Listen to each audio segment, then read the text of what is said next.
Hello friends, मैं अभिषेक Dewangan GK hub CGPSC के इस यूट्यूब चैनल पर आपका फिर से स्वागत है। आज की क्लास में हम इससे पहले कि केंद्र की प्रायोजित जितनी भी योजनाएं हैं वो पढ़े हैं, उसका आज एमसीक्यू देखने वाले हैं। तो इस एमसीक्यू को याद रखिए, पहले आप पुराना वीडियो देखिए, हमारी 2 वीडियोज़ या 2 या 3 वीडियोज़ भी डल चुकी है। आप पहले उस वीडियो को देखिए। केंद्र प्रायोजित जो भी योजनाएं हैं, संबल योजना, सामर्थ्य योजना, इन दोनों को देखने के बाद ही आप आज के एमसीक्यू को सॉल्व कीजिएगा। या तो अगर आप पहले से पढ़ लिए हैं तो कोई बात नहीं, लेकिन आज इसको आप तभी देख पढ़िएगा, तभी आप एमसीक्यू सॉल्व कीजिएगा जब आप पुराना इस टॉपिक को पढ़ लिए हो। तो चलिए आज की क्लास शुरू करते हैं। देखिए, मिशन शक्ति, ठीक, केंद्र सरकार क्या किए हैं आपको बता चुका हूँ, पूरा कहानी बता चुका हूँ। मिशन शक्ति क्यों लाया गया था, पूर्व में संचालित जितनी भी योजनाएं हैं महिलाओं के बच्चों को क्या करने के लिए, उनको सशक्त बनाने के लिए, उनकी सुरक्षा करने के लिए, महिलाओं को, स्पेशली महिलाओं को क्या किया गया था, पूर्व में संचालित जितनी भी योजनाएं हैं उनको संशोधित करके एक नया, बोल सकते हैं एक नई योजना लाई गई थी। किसके द्वारा? केंद्र सरकार के द्वारा, 1 अप्रैल 2022 को, जिसको क्या कहा गया, मिशन शक्ति कहा गया। याद रखिएगा, केंद्र सरकार के द्वारा। तो ये लाया गया था 15वें वित्त आयोग में, 15वें वित्तीय आयोग की सिफारिश पर। याद रखिए कब लाया गया, ये कौन से वित्तीय वर्ष में लाया गया था, तो 2021-22 से लेकर ये लाया गया था 2025-26। ठीक, जो आपको मैं बताया था कि आंगनबाड़ी 2.0 जो आया था, जो आईसीडीएस का जो आप नाम बोल सकते हैं, नाम परिवर्तित होकर जो 2.0 लाया गया था, वो भी कौन से वित्तीय वर्ष में लाया गया था, 21-22 से लेकर 25-26 तक लाया गया था। तो जो मिशन शक्ति शुरू किया गया है, ये भी याद रखिए, ये लाया गया है 21-22 से लेकर 25-26 तक। याद रखिएगा, इंपॉर्टेंट है। कौन से वित्त आयोग में लाया गया है, उसकी सिफारिश पे लाया गया है 15वें वित्त आयोग में। याद रखिए कौन से वित्तीय वर्ष में, 2021-22 से 25-26 तक के लिए लाया गया है मिशन शक्ति योजना। चलिए अगला देखते हैं। मिशन शक्ति की उप योजनाएं नहीं है इनमें से। तो मैं अपनी क्लास में बता चुका हूं कि मिशन शक्ति की 2 उप योजनाएं हैं। पहला है आपका संबल योजना है, पहला कौन सी योजना है, संबल योजना है, और दूसरा है सामर्थ्य योजना। दूसरी कौन सी योजना है, सामर्थ्य योजना। ठीक, इसकी भी कई उप योजना है। ये मैं पूरा डिटेल अभी नहीं करूंगा क्योंकि फिर से क्लास हो जाएगी। हम एमसीक्यू सॉल्व करने आए हैं तो कुछ चीज़ों को डिटेल में पढ़ेंगे, बाकी आज हम केवल एमसीक्यू सॉल्व करेंगे। तो मिशन शक्ति की उप योजनाएं कौन कौन सी नहीं है, पहले बात संबल योजना है, सामर्थ्य योजना भी है। याद रखिएगा, राष्ट्रीय शिशु गृह योजना ये इसमें नहीं आता। एक प्रकार से आप बोलेंगे तो मिशन शक्ति कल मैं आपको बता चुका हूं, मिशन शक्ति के अंतर्गत राष्ट्रीय शिशु गृह योजना भी आता है, पर आपकी इस बार प्रतिवेदन में संबल योजना और सामर्थ्य योजना ही दिया गया है। याद रखिए। और तीसरा अगर आप देखेंगे तो देखिए, मिशन शक्ति के अंतर्गत आप देखेंगे तो संबल योजना, सामर्थ्य योजना ही आता है। और अगर सामर्थ्य योजना के अंतर्गत आप देखेंगे तब आता है राष्ट्रीय शिशु गृह योजना। तो मिशन शक्ति में केवल और केवल 2 योजनाओं को शामिल किया गया है, संबल योजना को और सामर्थ्य योजना को। तो कौन सा नहीं है, राष्ट्रीय शिशु गृह योजना नहीं है। ठीक, चलिए अगला देखते हैं। प्रधानमंत्री मातृ वंदना योजना के संबंध में कौन सा कथन सही है। ठीक, याद रखिए, देखिए मिशन शक्ति जो है, मिशन शक्ति के अंतर्गत है कौन सी योजना, मिशन शक्ति के अंतर्गत एक योजना है, 2 योजना शामिल किया गया है, जिसका नाम क्या है, पहला आपको बताया था सामर्थ्य योजना, पहला क्या है, सामर्थ्य योजना, और दूसरा है संबल योजना। और इसी सामर्थ्य योजना के अंतर्गत याद रखिएगा, एक प्रमुख रूप से एक योजना को शामिल किया गया है, प्रधानमंत्री मातृ वंदना योजना, पहला याद रखिए। दूसरा अगर आप उस पर देखेंगे तो है सखी निवास, तीसरा अगर आप देखेंगे तो है शक्ति सदन। ठीक है, याद रखिएगा, शक्ति सदन। तो 3 योजनाओं को शामिल किया गया है सामर्थ्य योजना में। तो इसी सामर्थ्य योजना में एक इसकी उप योजना है जिसका नाम क्या है, प्रधानमंत्री मातृ वंदना योजना। तो इसके बारे में कौन सा कथन सही है, याद रखिएगा। तो मिशन शक्ति ये लागू किया गया था 1 अप्रैल 2022। ये पुरानी योजनाओं का ही तो एक प्रकार से संशोधित रूप है मिशन शक्ति। तो सामर्थ्य योजना के अंतर्गत आने वाला जो प्रधानमंत्री मातृ वंदना योजना है, ये याद रखिए 2017 से ही लागू हो चुका है। और 17 में कब, 1 जनवरी 2017 को लागू हो चुका है। याद रखिएगा, प्रधानमंत्री मातृ वंदना योजना। तो ये सही है। दूसरा, महिलाओं को प्रथम संतान के लिए 2 किस्तों में 5,000 रुपये की राशि दी जाएगी। देखिएगा, समझिएगा इसको अच्छे से। महिलाओं को, इसको मैं रफ कर देता हूं, एक सेकेंड।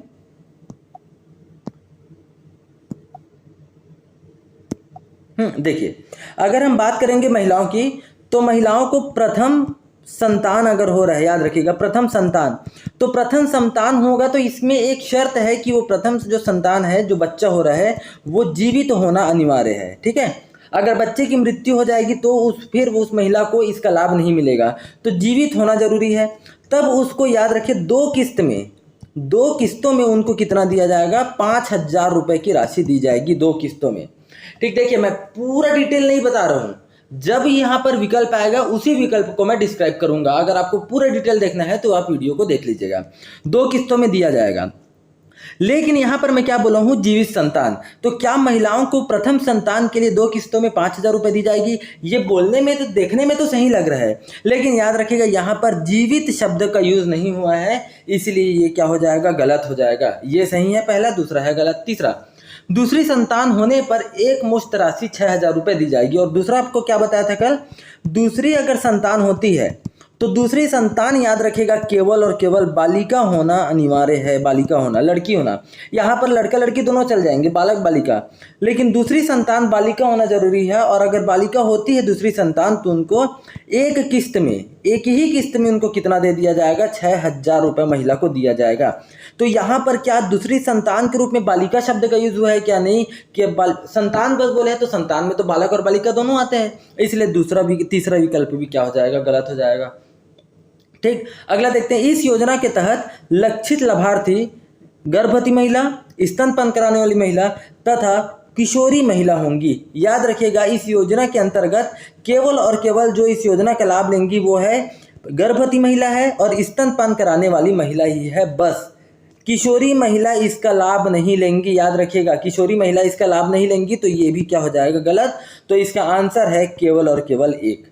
समझ रहे हैं? ठीक, देखिएगा एक एक शब्द में ही पूरा का पूरा क्वेश्चन सही गलत हो जाएगा। ठीक, एक एक शब्दों को आपको अच्छे से पढ़ना है। अगला देखिए, प्रधानमंत्री मातृ वंदना योजना। अभी आपको बताया प्रधानमंत्री मातृ वंदना योजना, और याद रखिएगा जो प्रधानमंत्री मातृ वंदना योजना है उसमें केवल और केवल गर्भवती महिला और स्तनपान कराने वाली महिला ही शामिल है। ठीक, चलिए अगला देखते हैं। इसमें प्रधानमंत्री मातृ वंदना योजना के संदर्भ में कौन सा कथन सही है? फिर से वही लगभग क्वेश्चन है। अब यहाँ पर विकल्प को देखते हैं। पहला विकल्प यहाँ पर यह बोला है कि पहला है यह सभी गर्भवती महिलाओं और स्तनपान कराने वाली माताओं के लिए उपलब्ध है। अभी मैं आपको बताया केवल और केवल गर्भवती महिला है और स्तनपान कराने वाली महिला के लिए योजना लाई गई है, लेकिन यहाँ पर एक शब्द लिखा हुआ है सभी। तो क्या सभी गर्भवती महिलाओं को स्तनपान कराने वाली महिला को मिलेगा? क्या ऐसा नहीं है। सभी में तो सरकारी जॉब करने वाले भी आ जाते हैं, सरकारी जॉब करने वाली भी महिला आ जाएंगी। तो सरकारी जॉब या जॉब करने वाली महिला को नहीं दिया जाएगा इस योजना का लाभ। उसके अलावा जो अन्य इसी प्रकार की योजना का लाभ ले रहे हैं, तो उनको भी इस प्रकार की सुविधा नहीं दी जाएगी। प्रधानमंत्री मातृ वंदना योजना की मतलब इसका लाभ नहीं दिया जाएगा। तो यहाँ पर सभी शब्द नहीं आता। यहाँ पर क्या आना था, याद रखिएगा कि गर्भवती महिला तथा स्तनपान कराने वाली महिलाओं को दिया जाता है सरकारी, और जो सरकारी जॉब है और अन्य योजना का जो लाभ ले रहे हैं उनको छोड़कर। तो यहाँ पर पहला विकल्प क्या हो जाएगा, गलत हो जाएगा। ठीक, दूसरा, यह केंद्र सरकार की एक योजना है, सही है, केंद्र सरकार की एक योजना है। तीसरा, यह योजना 19 वर्ष से अधिक आयु की माताओं और पहले 2 जीवित बच्चों के लिए, देखिए यहाँ पर मैं क्या लिख दिया हूँ, प्रॉपर 2 जीवित बच्चों के लिए। ठीक है, 2 जीवित बच्चों के लिए लागू है। यहाँ पर क्या है, 19 वर्ष से अधिक आयु की। तो मैं आपको कल बताया था 19 वर्ष होना जरूरी है, 19 वर्ष से अधिक होंगी वो महिला तभी उसको इस योजना का लाभ मिल पाएगा। ठीक है, क्यों 18 वर्ष से नहीं है मैं बता चुका था कल की वीडियो में, आप देख लीजिएगा। तो तीसरा भी सही है, याद रखिए। तो पहला गलत, दूसरा और तीसरा सही है, तो आंसर बी इसका हो जाएगा। ठीक, अगला देखते हैं। निम्नलिखित कथनों पर विचार कीजिए। प्रधानमंत्री मातृ वंदना योजना स्वास्थ्य और परिवार कल्याण मंत्रालय द्वारा शुरू की गई। समझिएगा क्या बोल रहा हूं मैं, प्रधानमंत्री मातृ वंदना योजना स्वास्थ्य और परिवार कल्याण मंत्रालय के द्वारा शुरू की गई। ठीक, याद रखिएगा ये गलत है। किसके द्वारा शुरू किया गया था? ये शुरू किया गया था, याद रखिएगा, आपका महिला एवं बाल विकास मंत्रालय के द्वारा। ठीक, दूसरा अगर आप देखेंगे, गर्भवती महिलाओं को बढ़ी हुई पोषण संबंधी जरूरतों को पूरा करने और मजदूरी हानि की आंशिक भरपाई के लिए नगद लाभ प्रदान किया जाता है। कहने का मतलब यह है कि महिलाओं को उनको पोषण से संबंधित जितनी भी जरूरत है और मजदूरी जो उनकी मान लीजिए वो दूध पिला रही है अपने बच्चों को तो काम में नहीं जा पा रही है, तो उनको मजदूरी में क्या हानि हो रही है, तो इनकी भरपाई करने के लिए सरकार उनको क्या देती है? पैसा देती है। तो याद रखिएगा जो पैसा दिया जा रहा है, जो 5,000 और 6,000 जो दिया जा रहा है वो याद रखिएगा नगद में याद रखिएगा इसमें नहीं दिया जाता, उनको दिया जाता है डीबीटी के माध्यम से। याद रखिएगा, डायरेक्ट बेनिफिट ट्रांसफ़र जिसको आप बोलते हैं, डायरेक्ट बेनिफिट ट्रांसफ़र। ठीक है, लिख लीजिएगा, लिख लीजिए, बेनिफिट ट्रांसफ़र के माध्यम से दिया जाता है, मतलब उनके अकाउंट में पैसा डाला जाएगा डायरेक्ट, याद रखिएगा। और उनका जो आधार है वो उस अकाउंट से लिंक होना चाहिए, आधार कार्ड, तभी जाएगा। समझ रहे हैं, याद रखिएगा। ठीक, तो इसके अपात्र में पहला तो हो गया कि 19 वर्ष से कम नहीं होनी चाहिए, दूसरा सरकारी जॉब में नहीं होनी चाहिए, और इसके जैसे ही किसी अन्य योजना का नाम लाभ नहीं लेना चाहिए, 2 अपात्र हो गए। तीसरा याद रखिएगा, अगर उनका अकाउंट बैंक में नहीं है तो उसको इस योजना का लाभ नहीं मिलेगा। समझ रहे हैं, तो ये भी गलत हो जाएगा। क्यों? क्योंकि पैसा अकाउंट में दिया जाता है, ना कि नगद दिया जाता है, तो इसमें दोनों याद रखिएगा गलत है। ठीक, अगला देखते हैं।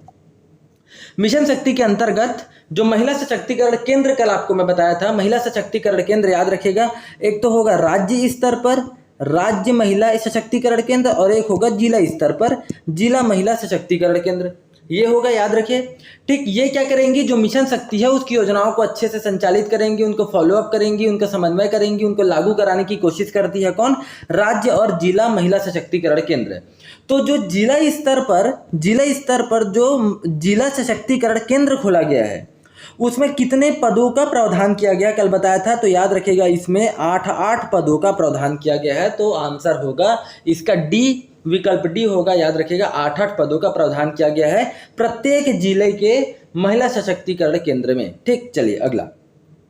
मिशन शक्ति के अंतर्गत सखी निवास के तहत भारत शासन और सॉरी, यहाँ पर एक गलत है, यहाँ पर याद रखिए, इसको चेंज कर लीजिए। भारत शासन, यहाँ पर प्रशासन नहीं है, यहाँ पर है राज्य।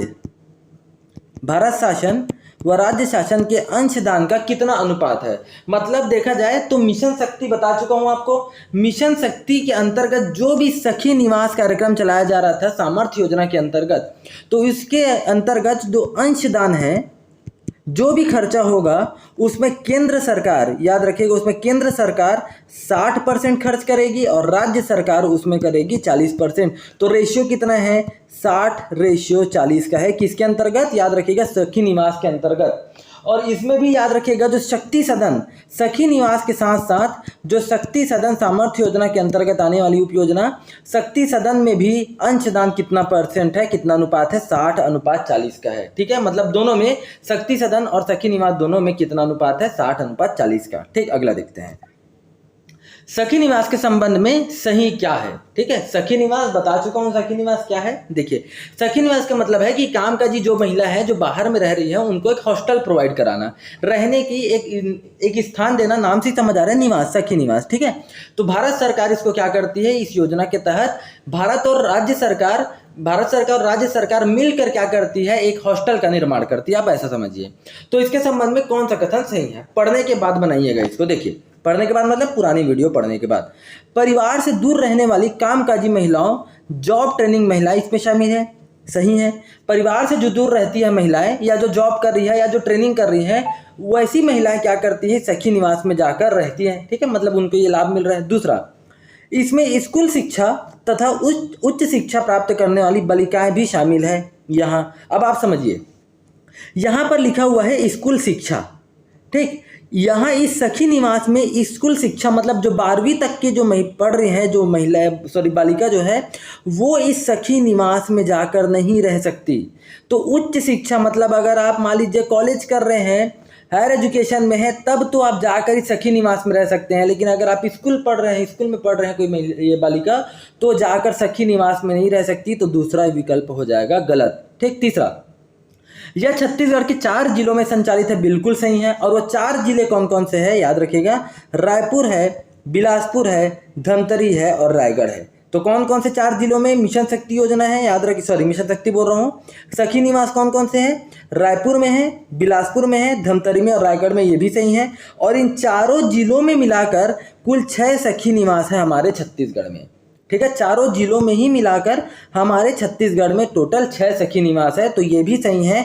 तो गलत कौन सा हुआ? गलत केवल और केवल दूसरा हुआ। तो पहला, तीसरा, चौथा, पांचवा, पहला, तीसरा, चौथा, पांचवा सही। विकल्प नंबर डी इसका आंसर होगा। ठीक, अगला देखते हैं। शक्ति सदन योजना किन 2 योजनाओं का समाहित रूप नहीं है? ठीक है, समझिएगा मैं क्या बोल रहा हूँ। मतलब कौन कौन सी 2 योजनाओं को मिलाकर शक्ति सदन योजना बनाया गया था, बताया था मैं। तो पहले बात याद रखिए, ये स्वधार योजना। स्वधार योजना जो महिलाएं जो बेघर हो चुकी हैं उनको घर देने के लिए, उनको निवास देने के लिए पहले शुरू किया गया था स्वधार योजना। और उज्ज्वला योजना, उज्ज्वला योजना का मतलब क्या था, जो महिलाएं तथा जो बच्चे हैं उसमें तस्करी को, मानव तस्करी को रोकने के लिए उज्ज्वला गृह योजना शुरू किया गया था। तो इन दोनों योजनाओं को ही मिलाकर याद रखिएगा शक्ति सदन योजना चलाया गया था, जो कि सामर्थ्य योजना का ही एक प्रकार से उपयोजना है। तो शिशु गृह योजना याद रखिए, शिशु गृह योजना आप सामर्थ्य योजना के अंतर्गत तो आता है, लेकिन शक्ति सदन योजना की उपयोजना नहीं है, समझ रहे हैं, ठीक। लेकिन आपको शिशु गृह योजना को सामर्थ्य योजना में नहीं लेना है, क्योंकि आपके प्रतिवेदन में नहीं दिया गया है, समझ रहे हैं, ठीक। तो इसका आंसर देखिए, इसमें कूट तो नहीं दिया हूं, बस आप याद रख लीजिए कौन सा सही नहीं है। तो याद रखिएगा शिशु गृह योजना इसमें शामिल नहीं है, बाकी स्वधार योजना और उज्ज्वला योजना इसमें है, ठीक। अगला देखते हैं, शक्ति सदन योजना छत्तीसगढ़ के कितने जिलों में संचालित है। अभी मैं बताया था आपको शक्ति सदन योजना कितने जिलों में संचालित है, कमेंट करके बताइए, ठीक। इसका आंसर अगला देखते हैं, निम्नलिखित में से कौन से बेटी बचाओ बेटी पढ़ाओ के उद्देश्य हैं। देखिए, कल आपको मैं बताया था बेटी बचाओ बेटी पढ़ाओ का मुख्य उद्देश्य क्या है। जो बच्चे, एक तो है आपकी जो प्रधानमंत्री मातृ वंदना योजना, उसका उद्देश्य आप कमेंट करके बताइए क्या है प्रधानमंत्री मातृ वंदना योजना का। और अगर हम बात करें बेटी बचाओ बेटी पढ़ाओ योजना, तो देखिए मैं आपको बताया था कि अगर हम बात करते हैं छत्तीसगढ़ की, केवल मैं छत्तीसगढ़ की बात करूं तो छत्तीसगढ़ में 2001 की जनगणना के अनुसार 0 से 6 वर्ष तक के बच्चों का जो लिंगानुपात था, जो सेक्स रेशियो था, लिंगानुपात, वो 2001 में और 2011 में 2011 में अगर हम कंपेयर करें 2001 और 2011 में, तो 2001 में हमारा जो 0 से 6 वर्ष तक के जो बच्चे हैं उसका लिंगानुपात था छत्तीसगढ़ में 775, ठीक। मतलब 1000 लड़कों के पीछे 775 क्या थी, लड़कियां थी, याद रखिएगा। जो कि 2011 के आते आते घटकर कितना हो गया, 1000 लड़कों में हो गया, सॉरी ये एक सेकेंड, ये गलत हो गया, ये 700 नहीं है, ये है 975। कितना था, 975, जो 2011 में आते आते घटकर कितना हो गया, ये हो गया 969 हो गया। अब आप देखिए लिंगानुपात में कमी होनी थी, देखा जाए तो कमी का मतलब ऐसा नहीं है कि आप 75 को कम कर दोगे तो अच्छा हो जाएगा, 975 को, ऐसा नहीं। कमी का मतलब होता है जो गैप है दोनों के बीच में, लड़के 1000 हैं तो लड़की ऐसे नहीं कि 500 ही हो, गैप को कम करना है, 1000 लड़कों में 1000 लड़कियां हो, ऐसा वाला, समझ रहे हैं, सेक्स रेशियो बराबर लाना है। तो याद रखिएगा, ये देखिए यहाँ पर क्या हो गया, अब 1000 लड़कों में पहले कितने थे, 975 लड़कियां थी, और यहाँ पर 2011 के आते आते 10 साल बाद बढ़ना था इसको, ये क्या हो गया, कम हो गया। तो ऐसी, और कितना कम हुआ, देखिए देखा जाए तो 6 क्या हो गया, कम हो गया, देखा जाए तो, है ना। तो ऐसे केवल छत्तीसगढ़ में नहीं हुआ था, छत्तीसगढ़ के अलावा कई ऐसे राज्य हैं जहां पर जनसंख्या 2011 की अगर हम जनगणना की बात करें, वहां पर 6 वर्ष तक के बच्चों में सेक्स रेशियो जो है वो और कम हो गया, मतलब लिंगानुपात, सॉरी कम हो गया बोल रहा हूँ, उसमें कमी आ गई। ऐसा देखा जाए तो बढ़ना था 975 को, उसमें क्या हो गई, कमी हो गई। तो इसी वजह से याद रखना, एक योजना लाई गई जो कि किस नाम से जाना जाता है, बेटी बचाओ और बेटी पढ़ाओ योजना। इसमें, हाँ ठीक है, सॉरी, इसमें ऐसे याद रखना, बेटी बचाओ और बेटी पढ़ाओ योजना लाया गया, ठीक। कब लाया गया बेटी बचाओ बेटी पढ़ाओ योजना, मोस्ट इंपॉर्टेंट है, आप कमेंट करके बताइए। बेटी बचाओ चलिए मैं बता देता हूँ, ये लाया गया था 22 जनवरी को लाया गया था, याद रखिएगा 22 जनवरी 2015 को लाया गया था, और छत्तीसगढ़ के रायगढ़ जिले में शुरू किया गया था, मतलब रायगढ़ जिलों को भी इसमें चयनित किया गया था, रायगढ़ जिले को। और बेटी बचाओ बेटी पढ़ाओ योजना जब 22 जनवरी 2015 को लाया गया तो केवल और केवल देश के 100 जिलों में लाया गया था, समझ रहे हैं। और इन 100 जिलों में छत्तीसगढ़ का रायगढ़ भी था 2015 में। 2018 में इसमें बीजापुर को शामिल किया गया। अब इसका प्रमुख उद्देश्य क्या होना चाहिए, देखिए मैं आपको बताने का मतलब है, 6 वर्ष तक के बच्चों में जो सेक्स रेशियो है वो क्या है, अच्छा होना था तो और बेकार होते जा रहा था।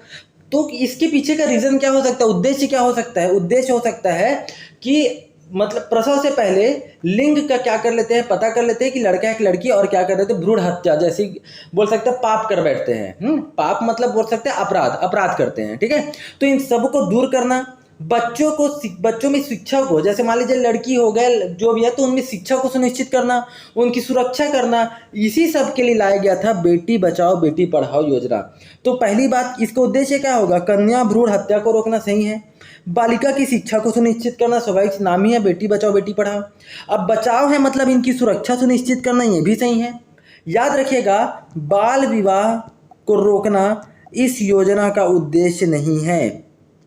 केवल और केवल बेटी को बचाना है, उनको भ्रूण हत्या रोकना है और उनको पढ़ाना है, लिखाना है, उनकी सुरक्षा करना है। बाल विवाह रोकना इसका नहीं है। तो ये हो जाएगा, मतलब इसके अंतर्गत उद्देश्य क्या है? पहला है, दूसरा है और तीसरा है, चौथा नहीं है। मतलब आंसर क्या हो जाएगा? सी। समझ रहे हैं? ठीक, चलिए अगला देखते हैं। बेटी बचाओ बेटी पढ़ाओ योजना के लिए नोडल मंत्रालय कौन सा है? तो याद रखिएगा, नोडल मंत्रालय तो कौन होगा? महिला एवं बाल विकास मंत्रालय ही क्या होगा? इसका नोडल मंत्रालय होगा। ठीक, चलिए अगला देखते हैं। बेटी बचाओ बेटी पढ़ाओ योजना की शुरुआत कभी, अभी आपको बताया था 22 जनवरी 2015 को की शुरुआत की गई थी बेटी बचाओ बेटी पढ़ाओ योजना। और छत्तीसगढ़ में जब शुरू किया गया तो कौन से जिले शामिल थे? कौन से जिले बेटी बचाओ बेटी पढ़ाओ योजना के तहत शामिल किया गया था? याद रखिएगा, रायगढ़ जिलों को चालू किया गया था। और 2018 में इसमें बीजापुर को शामिल कर लिया गया। और वर्तमान में ये आपके छत्तीसगढ़ के, याद रखिएगा छत्तीसगढ़ के कितने जिलों में है? तो वर्तमान में छत्तीसगढ़ के लगभग 27 जिलों में इसको लागू किया गया है, बेटी बचाओ बेटी पढ़ाओ योजना को। ठीक, चलिए अगला देखते हैं। बेटी बचाओ बेटी पढ़ाओ योजना के अंतर्गत कौन सा कथन सही है? अब देखिए, इस योजना की शुरुआत जनवरी 2015 में की गई, बिल्कुल सही बताया था, 22 जनवरी। इसके लिए देश के 100 जिलों को चयनित किया गया, ये भी सही है। ऐसे जिले जहां बच्चों में साक्षरता दर कम थी, वहां इस योजना को चालू किया गया, ये गलत है। जहां पर बच्चों में जो सेक्स रेशियो है वहां पर बहुत बड़ा गैप था, समझ रहे? सेक्स रेशियो ज्यादा था, ज्यादा बोलेंगे कम उद्देश्य, याद रखिएगा सेक्स रेशियो को कम करना हमारा उद्देश्य है, सेक्स रेशियो को बढ़ाना उद्देश्य नहीं है।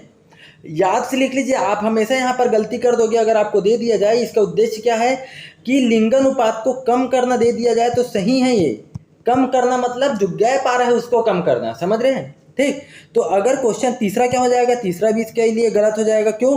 क्योंकि इसका मेन काम लिंगानुपात को कम करना है, ना कि साक्षरता दर को कम करने के लिए इसको चालू किया। मतलब जहां साक्षरता दर है वहां पर इसको चालू किया गया था, ऐसा नहीं है। चौथा, छत्तीसगढ़ के रायगढ़ जिले को इस योजना के तहत चयनित किया गया था, बिल्कुल सही है। तो तीसरा गलत है, पहला दूसरा चौथा सही है, पहला दूसरा और चौथा इसका आंसर है। ठीक, अगला देखते हैं। वन स्टॉप सेंटर योजना किससे संबंधित है? तो कल आपको बताया था वन स्टॉप सेंटर एक ऐसा क्षेत्र जहां एक छत के नीचे महिलाओं को क्या दिया जाएगा? महिलाओं को, याद रखिए, महिलाओं के साथ साथ लाभान्वित कौन कौन होंगे? इसमें लाभ कौन कौन ले सकते हैं? इसमें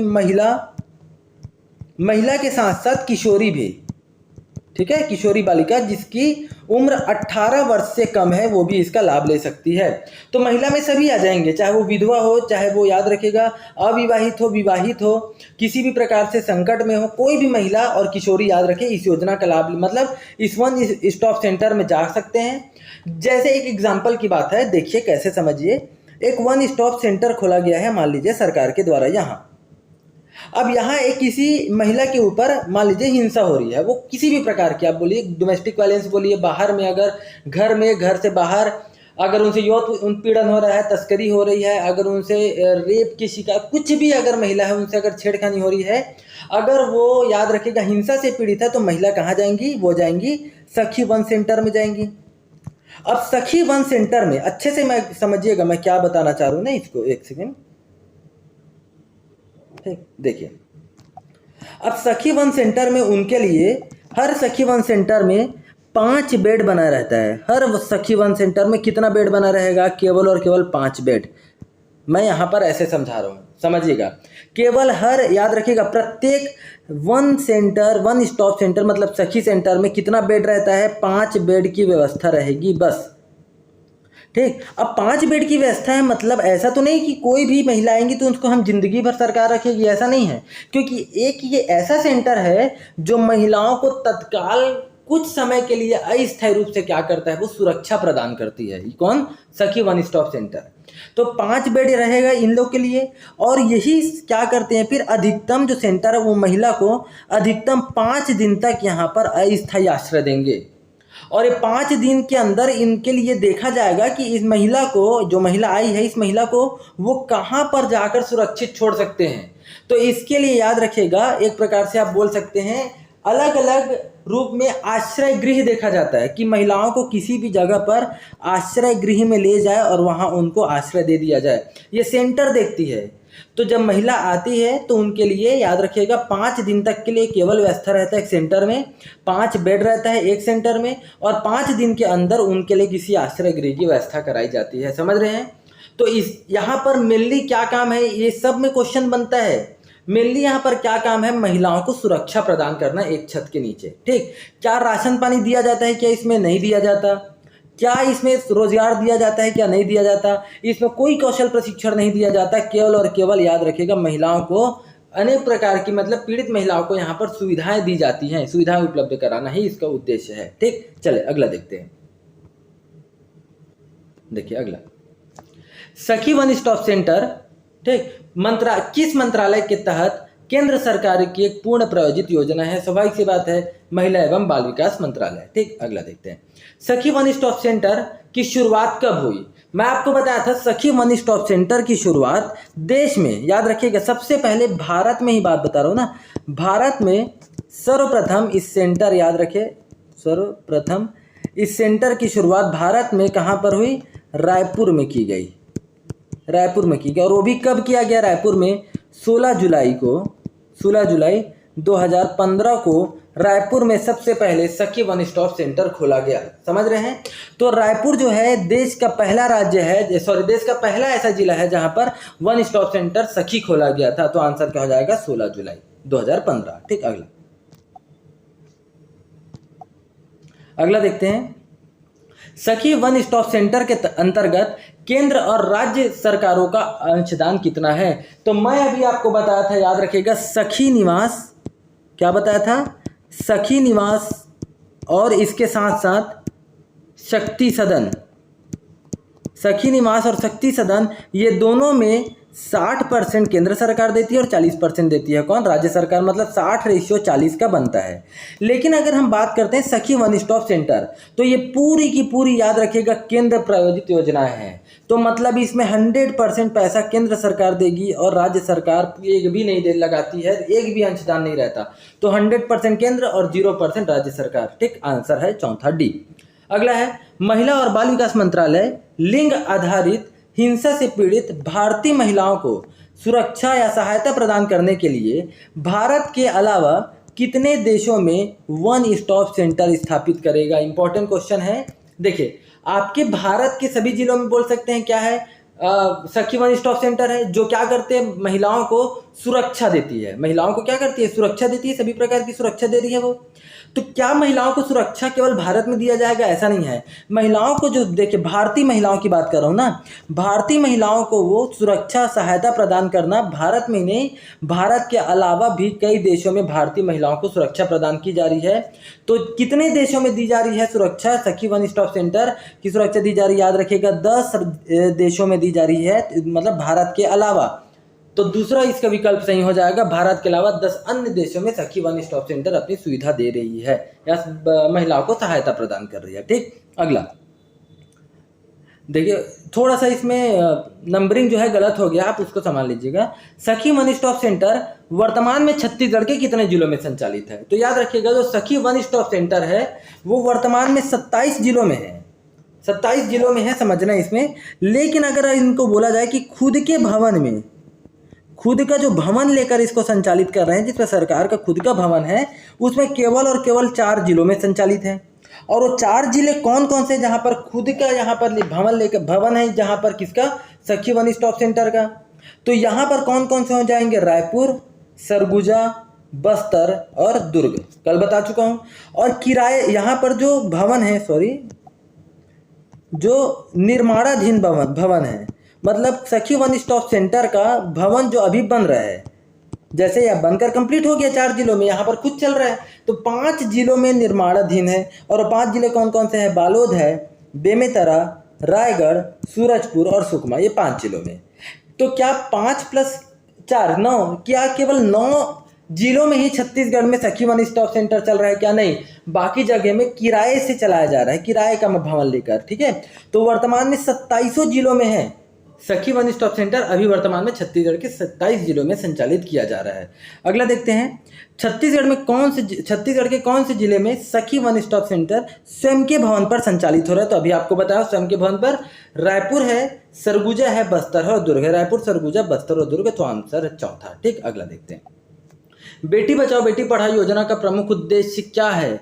अभी बताया था, कौन कौन सा है? बच्चों के समय में जो लिंग निर्धारण है विभेद को खत्म करना, बालिकाओं की उत्तर जीविका व उनकी सुरक्षा सुनिश्चित करना, शिक्षा, उनके लिए शिक्षा को सुनिश्चित करना। तीनों है, मतलब आंसर हो जाएगा डी, याद रखिएगा चौथा। अब है वर्तमान में बेटी बचाओ बेटी पढ़ाओ योजना के अंतर्गत प्रत्येक जिलों को प्रतिवर्ष कितनी राशि दी जाती है? तो जब इसको 2015 में 100 जिले में लागू किया, 100 जिलों में जब लागू किया गया था देश के, तो जिले कम थे तो पैसा ज़्यादा देते थे। तो जब 100 जिलों में लागू किया गया था तो प्रति वर्ष उन जिलों को इस योजना के लिए दिया जाता था 50 लाख रुपए, 50 लाख। लेकिन अब जिले बढ़ गए हैं, सभी जिलों में लागू हो गया है, तो याद रखिएगा अब इसमें प्रत्येक जो जिले हैं उनको दिया जाता है 20 से 30 लाख रुपए प्रति वर्ष दिया जाता है। ठीक, 20 से 30 लाख, तो आंसर हो जाएगा इसका सी। ठीक, अगला देखते हैं, 2011 की जनगणना के अनुसार छत्तीसगढ़ में 0 से 6 वर्ष तक के बच्चों में लिंगानुपात 2011 की जनगणना से कितना कम या अधिक था? तो अभी आपको बताया 2001 में 0 से 6 वर्ष तक में बच्चों में 0 से 6 वर्ष तक में बच्चों के लिंगानुपात कितना था? 975। 2011 में आते आते कितना हो गया? 969। तो कितने की कमी हो गई? -6 की कमी हो गई। तो याद रखिएगा आंसर ए हो जाएगा इसका। ठीक, अगला देखते हैं, सखी वन स्टॉप सेंटर के बारे में सही कथन नहीं है। अब देखिए, मैं पूरा बताया हूँ, एक एक चीज़ों को समझिएगा।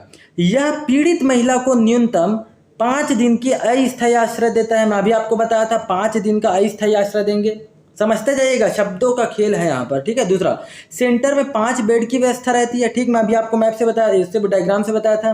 तीसरा, यहाँ हिंसा से पीड़ित महिला को विधिक सलाह या परामर्श दिया जाता है। सही है, अगर उनसे मान लीजिए कोई हिंसा हुई है, अगर वो सेंटर में आके रह रहे हैं तो उनको विधिक कानूनी सलाह, उनको परामर्श दिया जाएगा। हिंसा से पीड़ित महिला को निकट के चिकित्सालय में, हॉस्पिटल में भेजकर उनकी चिकित्सकीय जांच व चिकित्सा सुविधा उपलब्ध कराई जाएगी। ये भी सही है।